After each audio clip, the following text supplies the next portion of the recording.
Japan থেকে কেউ second hand iPhone দোকান থেকে কিনবেন না, কারণ দোকানে প্রচুর প্রাইস হয়। যারা কিনবেন অবশ্যই সিম কোম্পানি থেকে সিম নরিগায় অর্থাৎ সিম চেঞ্জ করে কিনবেন, তাহলে কিন্তু অনেক কম দামে পাবেন। কারণ যে স্টোরগুলোতে আইফোনগুলো সংরক্ষণ করা হয়, বিক্রি করা হয়, সেখানে কিন্তু প্রচুর প্রাইস। আপনাদের একটু দেখাই, এখানে আইফোন এক্স এম ম্যাক্স আছে, এক্স এস ম্যাক্স আছে, এটা কিন্তু আপনার 31,000 ইয়েন।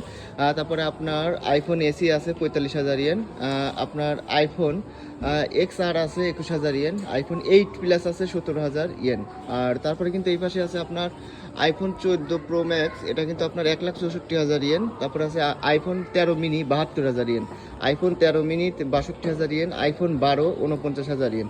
এই যে আইফোন 12 দেখতেছেন, এটা কিন্তু আপনার সেকেন্ড হ্যান্ড মার্কেট থেকে আপনার 5 মান পড়ায়, অর্থাৎ 50,000 টাকা, বাংলা টাকায় প্রায় 40,000 টাকা। এটা কিন্তু সিম কোম্পানি থেকে একদম ফ্রি পাবেন যদি আপনি সিম চেঞ্জ করেন। এটা ডোকোমো থেকে বিভিন্ন সময় অফার দেয়।